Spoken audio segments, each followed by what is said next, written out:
Okay, I want to make this as quick as possible, and I do appreciate all of you coming out tonight. I'm going to try to talk as loud as possible so that you all can hear me.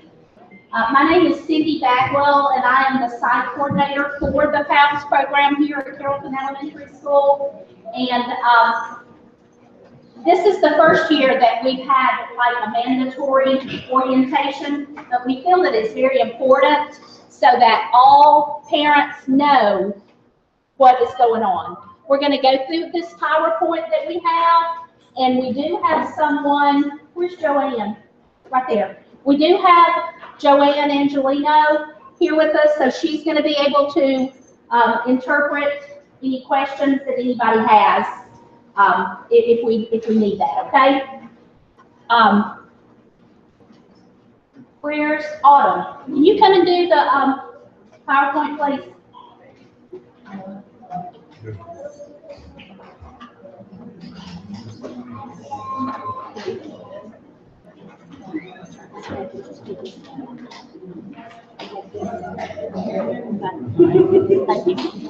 Okay, all of you, your children, they were chosen to be in our PALS program because of their, mainly their reading score that they had at the end of last year.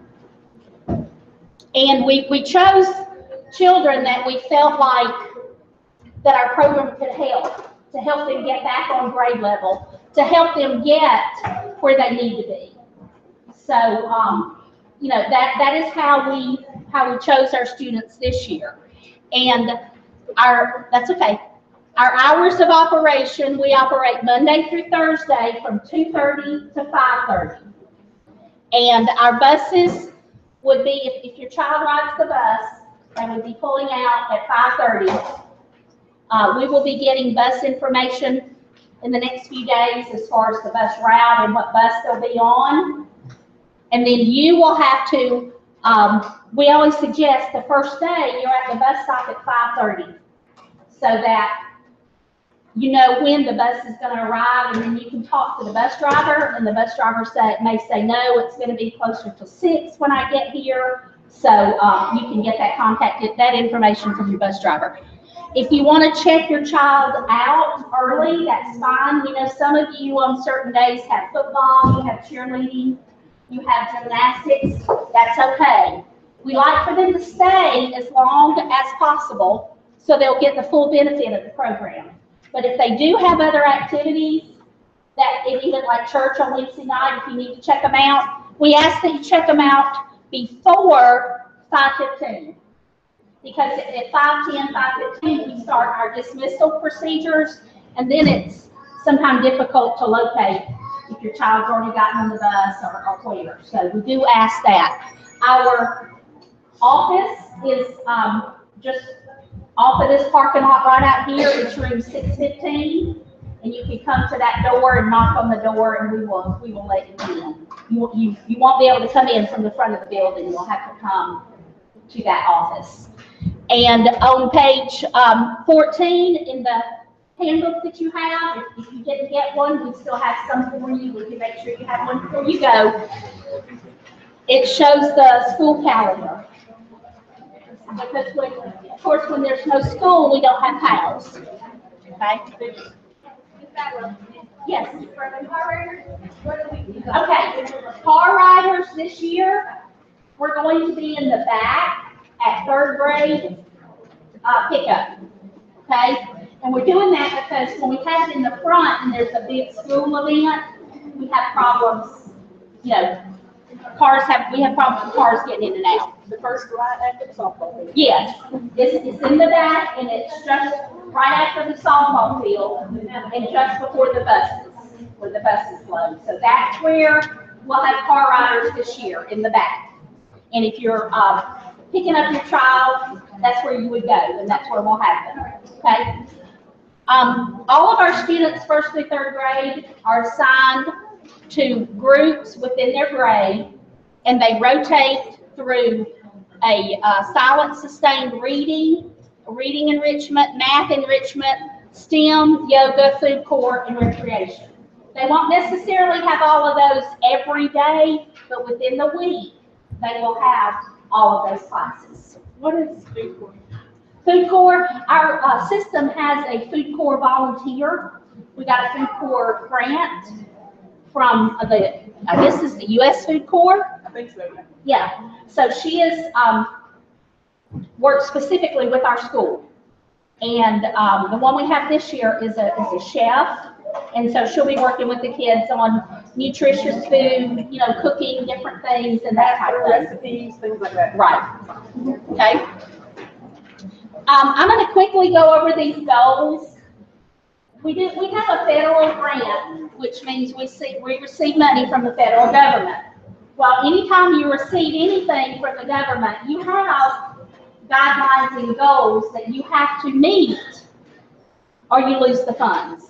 Okay? So our programs have been very successful so far. For our first goal, it was improve academic performance.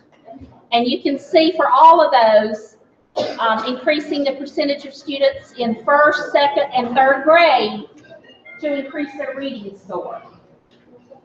And we met each one of those, even though it's a different percentage, we still met the goal. Our target for first grade was 35%. We met it with 36%. So that's still something we can improve on. We would like to have more students meet that goal. Second grade, our target was 48%. We achieved 94%. Third grade, it was 50%, and we met it with 56%. Okay. And then with math, it's pretty much the same thing. 75% of our students will show progress in the STAR math test that they take online. And first grade met with 96%, second grade with 89%, and third grade with 92%. Another thing that we worked on this past year is silent reading with the children, because a lot of the kids don't like to read independently and quietly. So we did work on that. And we said that 75% of our students will track independent reading stamina on a reading log as their daily homework. And we met that goal with 82.6%. One thing I want to say, if your child is enrolled in PALS, PALS is their homework. Okay? Just by nature of them being in PALS, because they're here till 5:30 in the afternoon and later if they ride the bus home, PALS is their homework. This has been relayed through our administrators to all the teachers. If you have a problem with your child, sometimes a teacher will assign optional homework, and that's okay. But if you have a problem with that, please let me know. Please let us know, because you know, if they're here till 5:36 in the afternoon and they have to go home and do homework, that's another burden for everybody. So being in PALS is their homework. It covers their homework. And now you still may, you know, they still may need to work on sight words and that type of thing. But as far as actual just homework, PALS does cover that. I would say if they do send home homework, she just write PALS on the top of it. Yeah. Just to make sure that, you know, they realize they're not looking for a grade. Okay. Then another goal was for the milestones. We wanted 50% of our third grade students to score in the beginning, proficient, or distinguished level, and we met that with 69%. And then for third grade math, our goal was pretty much the same, 50%, and we met that with 90%. Another one of our goals was to increase positive student behavior by offering services and educational opportunities. And we said that 85% of our regularly participating students will have no more than 3 office referrals for the regular day, during the school day. And we met that with 100%. So that's something that we really try to focus on, you know, that helping them with their behavior in PALS and then throughout the regular day also. And then another part of our program, we have to do service projects throughout the year. Sometimes we do things for the school, like going and cleaning up the grounds. At Christmas, we make Christmas cards that we take to some of the assisted living and nursing homes in the area. We have written letters to servicemen, people that are men and women that are in the armed forces. So we do a lot of different things like that because we want our children to learn that they need to give back to their community. And another one was increasing family involvement. And this is a very important goal for our grant. We need 75% of our parents to participate in at least one parent activity, just one. And sometimes in the past, we needed 75%. We only had 79%. So that was close. And so what we say to you as parents is, this program is free to you, okay? That your children are fed, they're taken care of, they're helped with their schoolwork. So what we need to ask from you is to help us with this. You'll get a calendar in the next few weeks. It's going to have every event that we're going to have throughout the year, so you'll know ahead of time. And if you're working at night, if there's another family member that can come, someone. Because if we don't have enough of you come, we'll lose the grant.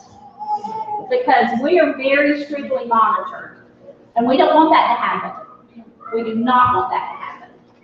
So, like I said, it's free for all of you.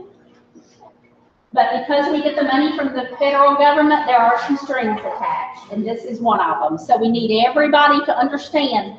We would love for you to come to every one of the events we have.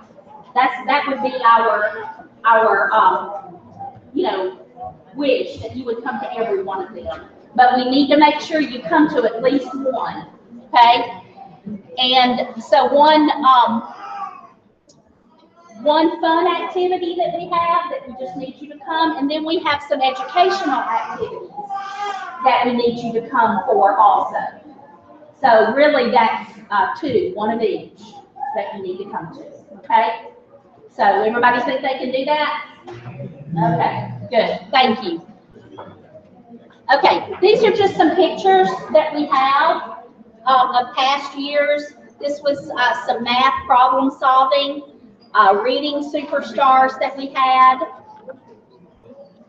We have yoga. One of our teachers teaches yoga. The kids love that because Miss Sarah taught them a lot of how to calm themselves, if they are upset and worried about something, how to calm themselves. So they really love that. That's another picture of yoga.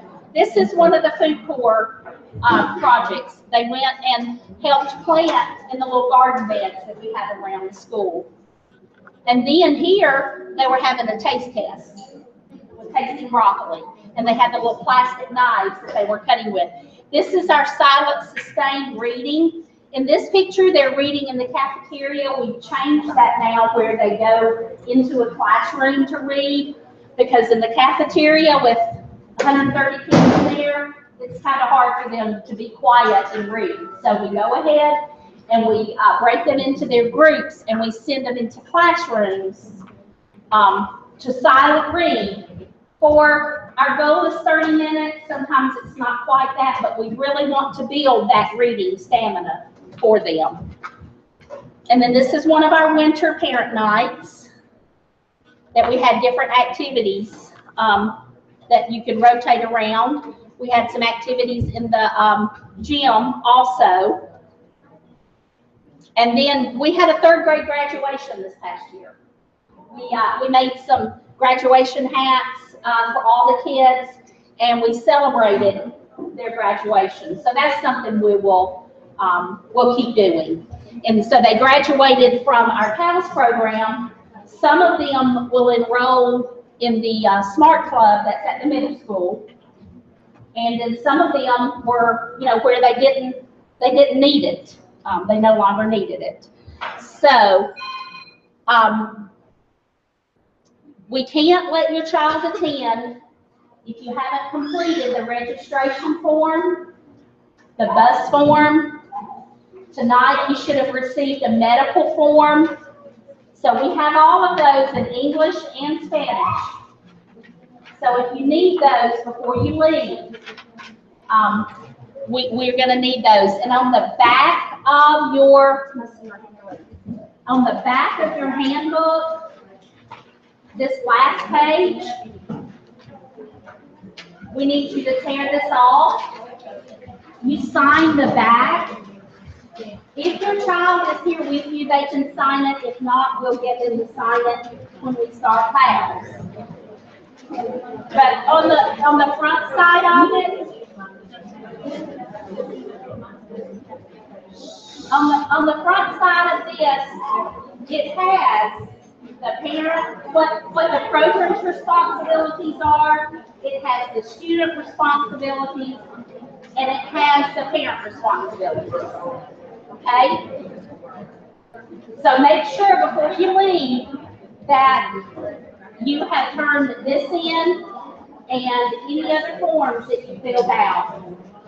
In a minute, we're going to take some question and answers. If anybody has any questions, and like I said, this Joanne is going to come up and help us answer some of your questions also. Okay, let's go over this one other thing. Our behavior plan. PALS is considered a privilege. Your child does not have to attend. So if we have behavior issues, I have some extra right back there in one of those folders. There's bus forms. And I think it's page 7 in your handbook, and it talks about our behavior plan, okay? Because if your child doesn't, if your child is not Trojan Gold and doesn't follow the good behavior that we need at house, we can dismiss them from the program. We do not like doing that. We don't ever want to do that. But it is possible. So we talk with the children about that, and we appreciate if you as parents would talk with your children and let them know that it's a privilege to attend and that we have to follow our behavior plan. Okay? And then we also have a safety plan similar to what the school has, and we have to have safety drills. We have to have severe weather, fire, and lockdown. So we do have those.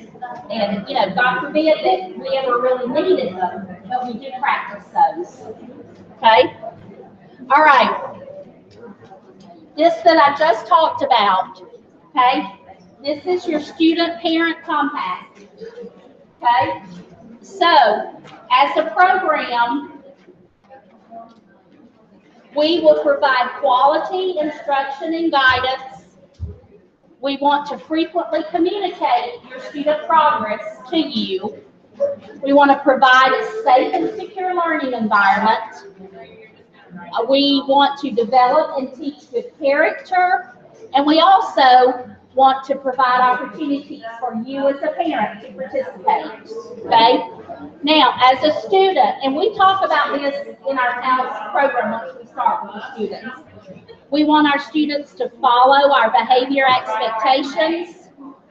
We want them to do their best in all the programs offered. We want to resolve conflict in a positive, nonviolent way. We want to support good character, and we want them to attend regularly. Okay? But there again, if your child is involved in extracurricular, football, basketball, gymnastics, sports, whatever, it's okay for you to check them out early, but on the days that they do not have those, I know. Okay, guys, let's listen and be quiet for just a few more minutes and then we'll be done. Okay? Thank you, sir. And then as a parent, attend learning center activities, and communicate with the staff. If you have an issue with your child and PALS, please come and let us know, okay? Because if we don't know about it, we can't fix it, okay? And then we need you to help ensure that your child attends regularly and that they understand the behavior that we're expecting. And then we also want you to support and model good character at home, because we try our best to do that at school, okay? So, again, like I said, I want to thank you all for coming. We're going to be around for a little while to answer any questions or help you in any way. If you need anything, please let us know. Let me give everybody, our PALS office is the extension. If you call the school, it's 4615. That's the extension you need, 4615. Okay? It's room 615. Yes, ma'am. Room 615. That's helpful. Oh, okay, I got you now. Yeah.